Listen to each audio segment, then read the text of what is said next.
Hello, and welcome to TA Intel, a podcast about the business of small business support. Each episode of TA Intel offers practical insights on leadership and professional development for the people who run and deliver services in entrepreneurial support organizations. I'm your host, Christian Conroy. I have over 30 years of experience in leading organizations that enable small businesses to start, grow, survive, and thrive. I provide leadership and strategic support to economic development and educational organizations across the country. I'm joined today by Dwayne Fladland and Bruce Requa. Dwayne is the former state director of the Washington SBDC network and a former Baldrige examiner. And Bruce is a board member for Performance Excellence Northwest, which is a regional Baldrige program. In this episode, we'll discuss why SBDC chose the National Institute of Standards and Technology's Baldrige Excellence Program model to develop its accreditation standards, and how all entrepreneurial support organization leaders can actually use the Baldrige framework to run a better organization and not just survive an accreditation review. Hello. In this episode of TA Intel, we're going to be talking about how the National Institute of Standards and Technology's Baldrige Excellence Program model was used as the basis for the accreditation standards in the SBDC program. Now, while accreditation may be unique to SBDCs, the Baldrige model is one that may help all entrepreneurial support organizations to be more effective. For many SBDC leaders, accreditation feels like something you have to get through. But what if the framework behind it is actually one of the most underused management tools available to you? That's what we're going to be exploring with our guests, Dwayne Fladland and Bruce Requa. So if we could start maybe with just a little bit of background on each of you. So Dwayne, Bruce, why don't you introduce yourselves? Sure, and thank you, Christian, for including us in this, asking us to join you in this conversation today. I'm Dwayne Fladland, or Fladland. It works either way. I started with the Small Business Development Center back in 1989 and worked in various positions in 4 different states: South Dakota, New Mexico, Colorado, and then finishing up here in Washington State. So I was in the program for a little over 30 years, as I said, working in a variety of different positions that is available in an SBDC.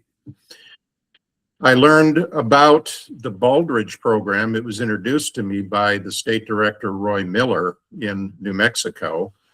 He was a big believer in Baldrige and, in fact, built a partnership, if you will, with the Quality New Mexico program. That's where he encouraged me to learn about Baldrige and become an examiner for a while, which eventually led to me becoming an examiner at the Association of SBDCs accreditation committee. I was on that committee for about 15 years, and I think I reviewed roughly 17 SBDC programs during that time, some of them with you, Christian.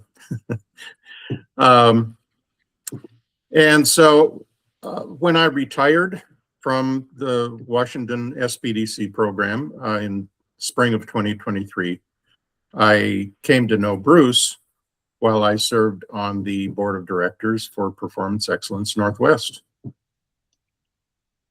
So Bruce, I'll let you take it from there. Yeah, great, thank you, Bruce. I'll pick up the story. I work in a wide variety of businesses over my career, and from small businesses to my own businesses to large multinational corporations. About 20 years ago, when I was teaching adjunct faculty at one of the universities, I ran across the Baldrige program and thought it was very cool and very neat, and so applied for it to the national program. And a couple of years later, I was accepted as an examiner for that.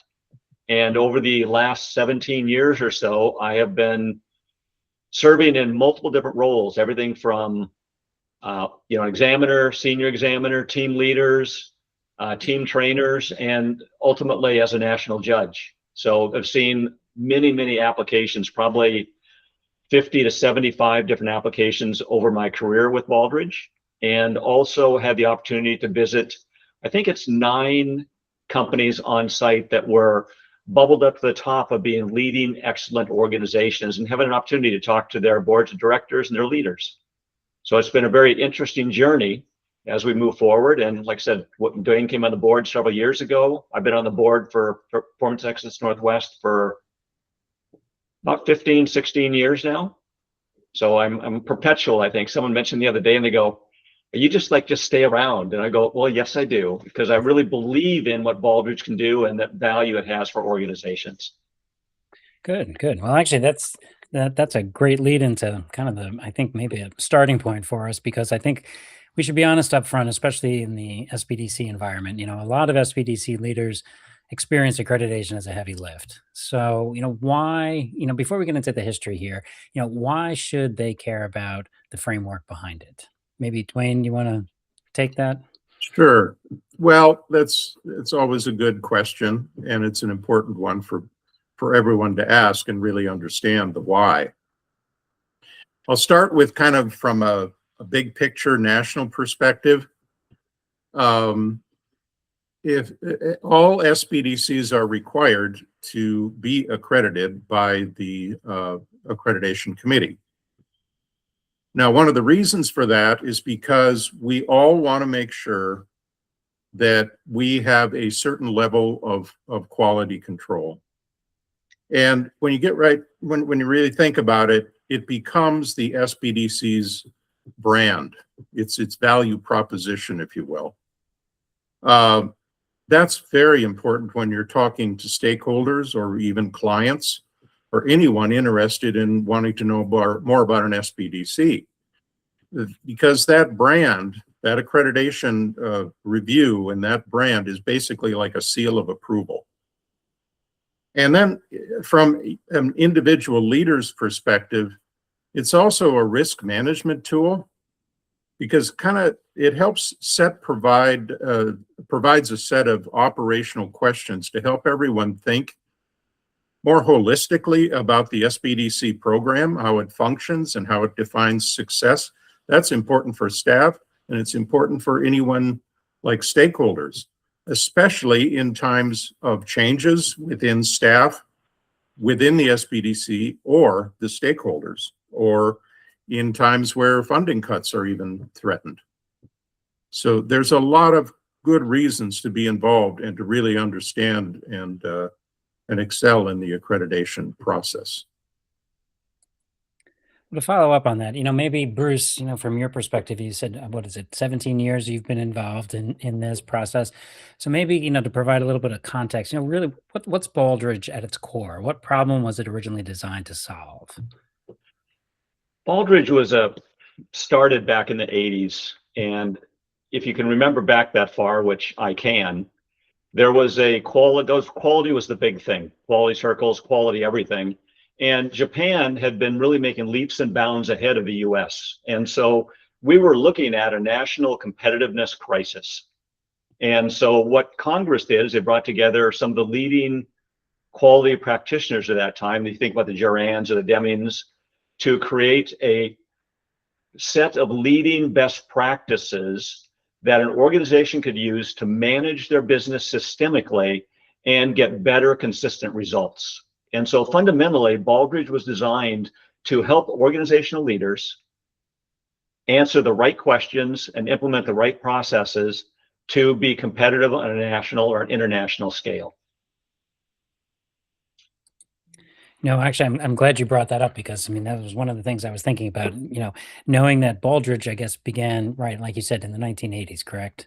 Yes. Yeah, and I think back to that time when, that was when we got things like total quality management and ISO and Six Sigma. The balanced scorecard was in that time period. So there's a variety of different management models that were coming out. So I just wonder, I guess, especially Dwayne, from your perspective, because when you were talking about your background, both in the SBDC, and then, how, especially when you were in New Mexico, you started to learn a little bit more about Baldrige. And so why do you think that when the SBDCs back in the 1990s were, thinking about how they needed to address those issues that you mentioned about making sure that we've got a consistent program across the country, that we've got strong results, that, the people who are investing in the SBDC, primarily political folks, members of Congress, people in the state legislature, how did the adoption of Baldrige, or the as the accreditation, because we didn't adopt the Baldrige standards outright, correct? As the accreditation standards, we adapted them. So do you have any sense as to, why it was felt that that was the model over some of these others for us to utilize for the accreditation standards? Well, I think it was, as I understand it, there was some questions and concerns about consistency in quality control across SBDCs at one time. And members of Congress, SBA, and others thought they needed to find some standard, some model to help all of SBDCs meet at least a modicum of standard quality and consistency. And they, when the Association of SBDCs sat down with the members of Congress and SBA to work out some sort of a plan of action here, they decided that the Baldrige Quality Awards was probably the best choice because it has such a holistic approach and to helping an organization really think about its values and how it measures itself and how it defines success. And so Congress in the early 1990s, I believe it was, they passed a law that would provide some funding to cover the costs for accreditation team members to go out to a state and do a review periodically and then give a report back to the host of the SBDC, to the SBA, and it can eventually go to Congress as well. And it was, everyone felt it was important to have that consistency. And while there's other programs or models that are out there, it just seemed like Baldrige was probably the most holistic. Okay. So Bruce, along those lines, I mean, you have probably a broader perspective because you've probably seen Baldrige in action in other organizations. So can you talk about maybe how you've seen that Baldrige has actually helped to improve an organization, not just, how they score on an assessment? Sure. I think the easiest way to think about that is Baldrige is a continuously evolving set of best practices. And so it's been updated about every 2 years with what considered to be leading proven best practices in industry. So a practitioner, being a leader of an organization, can look at it and say, okay, these are what are working in the environment today. And in looking across Baldrige, you start to see that there are a number of organizations over time that have actually applied and won the award numerous times. So that's one angle of it. And you can talk about small businesses like Midland or Elevations Credit Union, which are both multiple winners. And you see that their scores over time improve. And because you have people that are going on site and seeing them, then you see that they can actually articulate in reality that's what's going on. And from a personal perspective, when I've gone on site and I've visited everything from small businesses to large hospital systems, and I was pretty amazed on the high performing organizations. I would do a walk around, which is really just checking deployment and seeing how far down the organization, the leadership is getting the mission, the vision, the values, and what they're trying to accomplish. And I'd be talking to a housekeeper at 2 a.m. and they would be able to point me to the metrics that they're tracking to, how their job affects patient care. And it was just totally integrated. And I saw that consistently across all the organizations I visited, where people knew what they were doing, they knew what was important, and they were able to articulate how they made decisions based on data. And oh, by the way, not just data, but the right data. So it really had value across many organizations and went down and affected the people, the leadership, and fundamentally what all these organizations are trying to do is they have customers they serve. And their customer experience was better and they had higher value and higher return because they were consistent and had these processes in place. Well, those are great examples, and I think makes a pretty strong case for how this can be a helpful model. And I mean, so thinking about that, Dwayne, maybe if we could just drill down a little in like the SBDC context specifically. I mean, have can you share an example from the many reviews that you have done over the years, or participating in the whole accreditation process where you've seen it really make a difference? Yeah, I can think of a couple of things that are I've seen most commonly.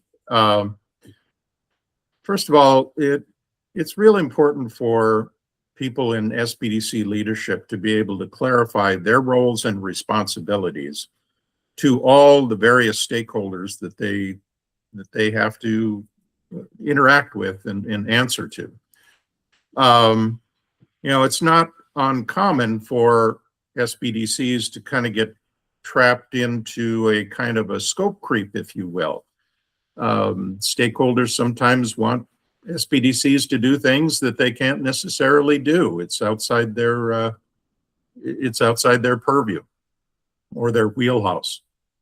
And so there's a lot of demand for SBDCs, but we have to make sure that we can focus on the primary reason that the SBDC exists, and then to be able to distribute that knowledge and that set of operations across the organization. So again, there's consistency in that SBDC organization.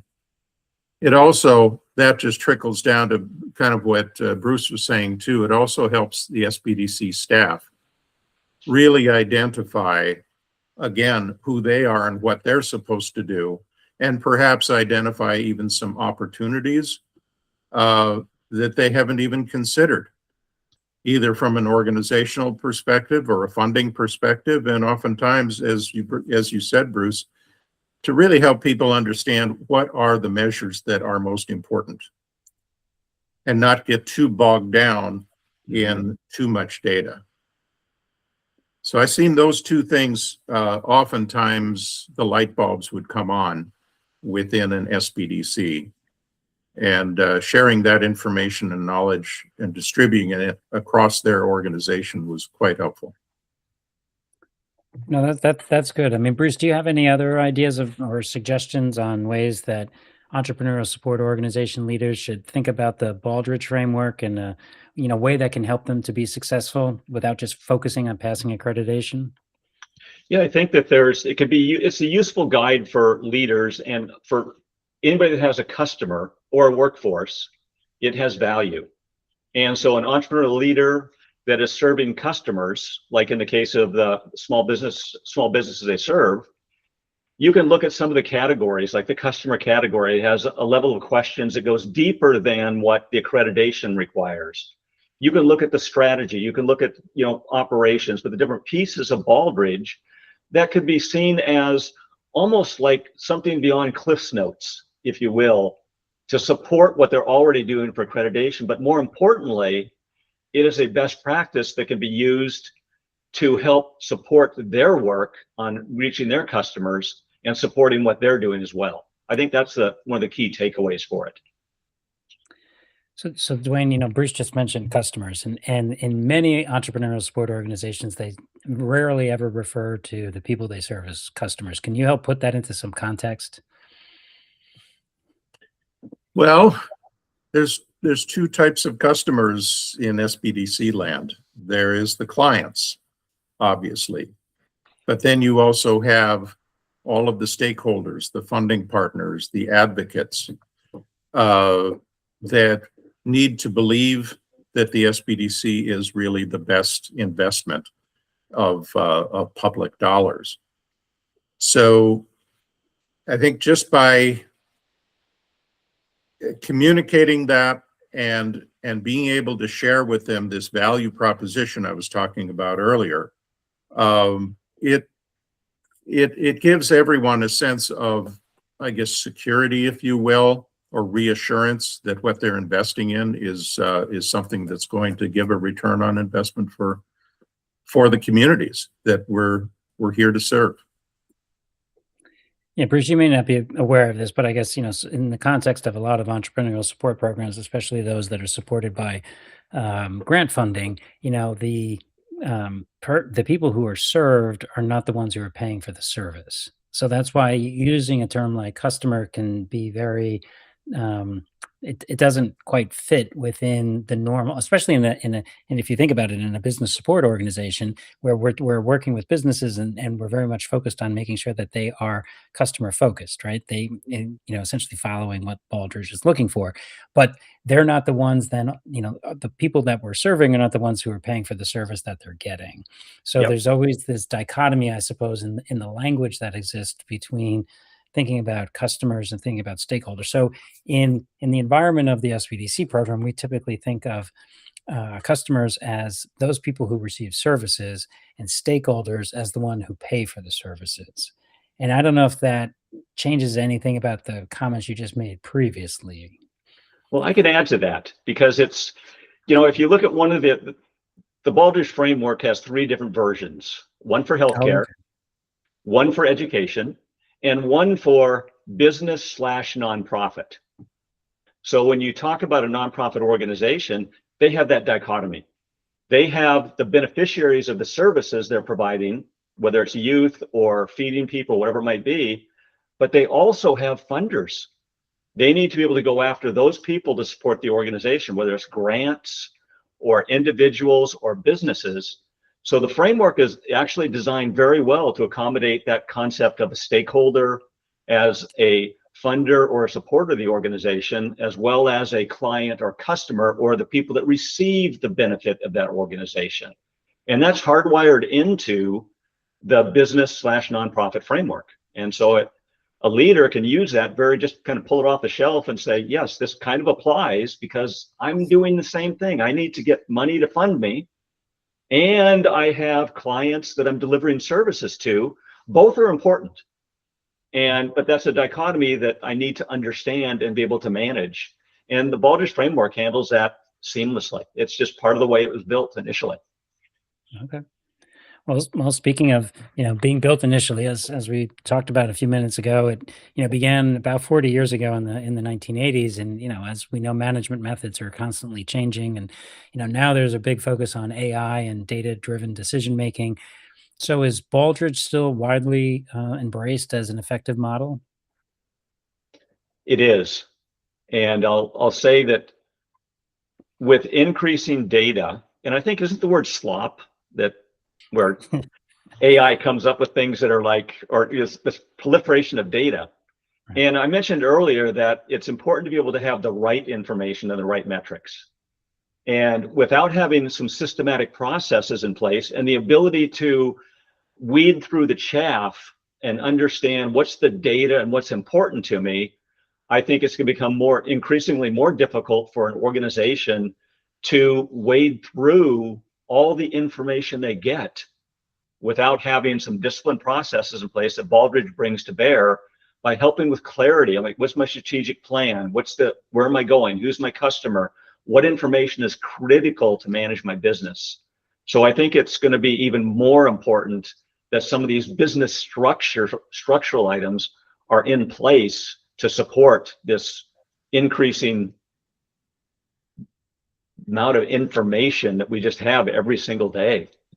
Dwayne, is there any thoughts you have on that? No, I'd agree. It always, no matter what technology is out there, it always comes down to leaders have to be asking the right questions before they can make the right decisions. And yes, the technology can help you as a tool to help you answer some of those questions, but you still have to be very effective in thinking about the big picture and where is the strategy? Where's your strategic direction, if you will, for your organization? Where do you see it in 5 years, in 10 years? And the people in the organization, they need to feel like they have a leader who's looking out there years in advance to maintain the program and help it continue to thrive and be successful. And regardless of what kind of technology you use, you still have to have the right set of questions and the right way to communicate where we're going.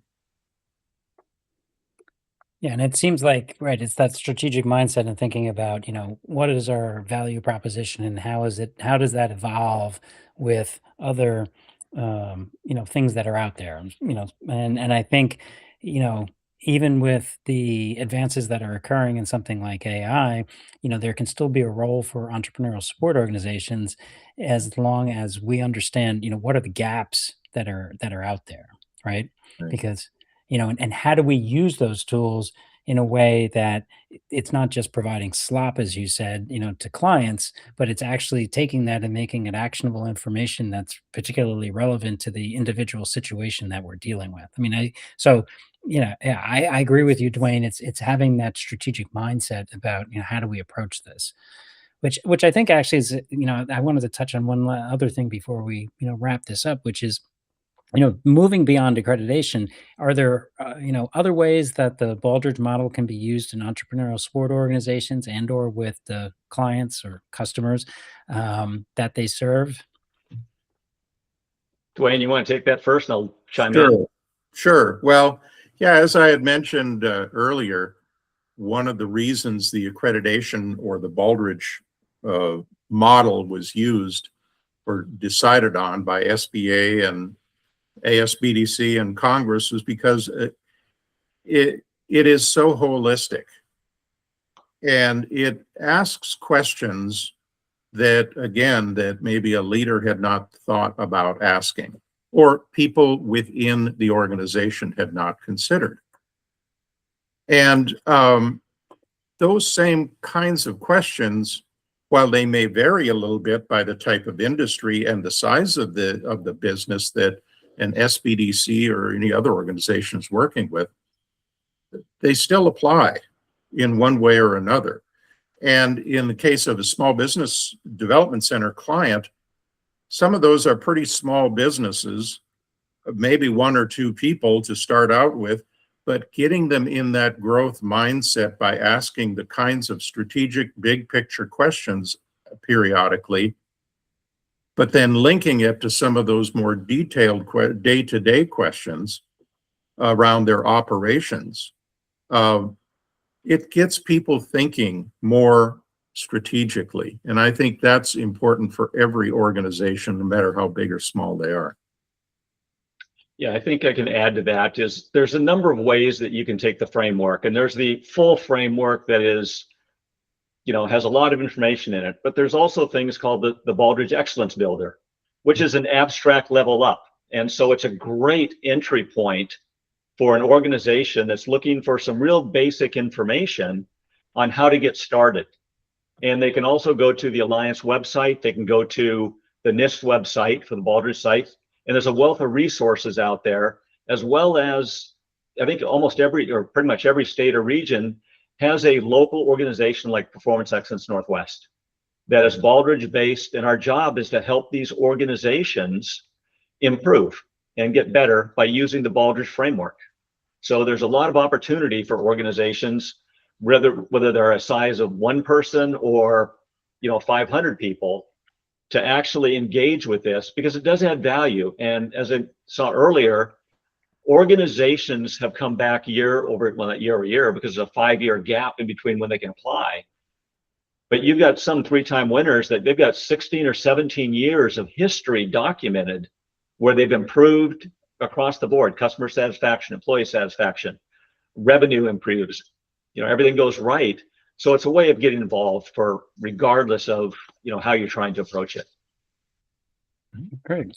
So to wrap up, if a leader is listening to this, wants to learn more about Baldrige or ways to more effectively use this model, what are 1 or 2 practical pieces of advice that you'd give them?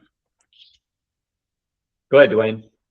Well, in the case of small business development centers, take advantage of all of the resources that are available to anyone in the SBDC. Attend the National Association's conferences. There's always workshops there. Of course, there's a lot of things online now that are delivered through the SBDC and other organizations. And I think the important thing is, once you really start learning the organization, or the accreditation process or Baldrige process.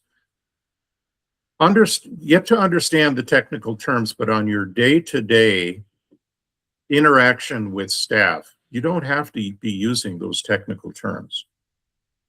Just start asking those kind of basic how, what, why questions to your staff, and expect them to answer them at some point. And encourage them to be asking their colleagues those same questions.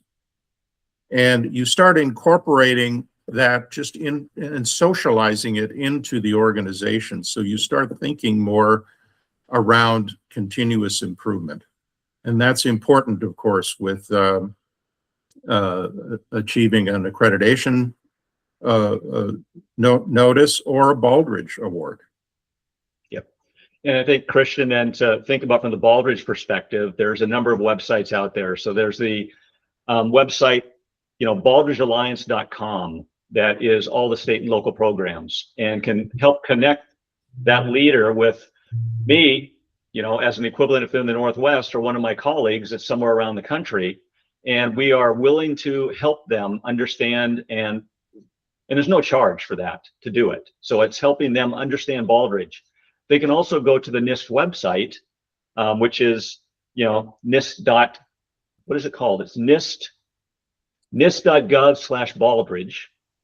And there's a wealth of resources there. And there's a couple of things they could start with. There's a couple of questionnaires they can download and take. And it says, basically, how are we doing on answering some of the critical questions that are important, what Dwayne's talked about, the strategy, whatever it might be. And they can then kind of start to decide where they can invest their time and effort. So there's plenty of resources out there. And I just invite them to connect with their local program, because that's the people that are on the ground with them. And we serve small clients all the time. And that's kind of what we do. Great. Well, Bruce, Dwayne, thank you very much for coming on this episode of TA Intel and sharing a little bit of background on the Baldrige program and how using these concepts can help entrepreneurial support organization leaders operate a more effective and more high performing and hopefully more sustainable organization. So I appreciate you being with us. Thank you all. Sure. Well, thank you. Appreciate it. Thank you. Thank you for joining us. We would appreciate it if you could do 3 things. 1, subscribe to this podcast, TA Intel. 2, share this podcast with your colleagues. And 3, leave us a comment on what you would like us to cover in future episodes. We hope you will join us again in other podcasts at TA Intel. And before we go, speaking of SBDC accreditation, here's a quick overview of the Ascend Accreditation Accelerator. Welcome to the Ascend Accreditation Accelerator. This program is designed to help you streamline your accreditation process. The purpose of the Ascend program is to ensure you are fully prepared for accreditation. We will help you assemble the necessary documentation and understand the standards. Through Ascend, you will receive tools for development, management, and benchmarking. You will also get samples, interview exposure, and an assessment tool for your program's operations.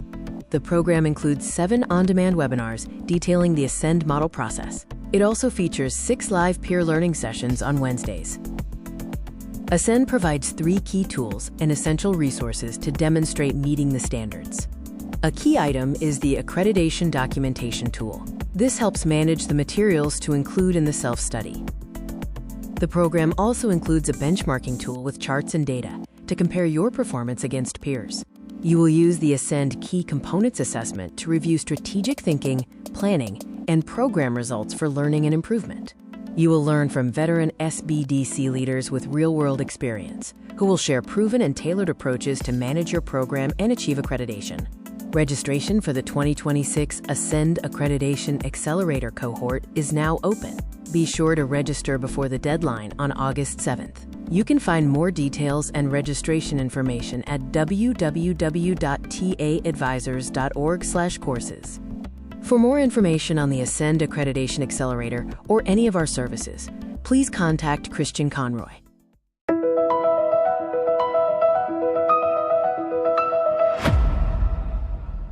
TA Intel is a production of TA Advisors, LLC. Copyright 2026, all rights reserved. For more information, visit taadvisors.org.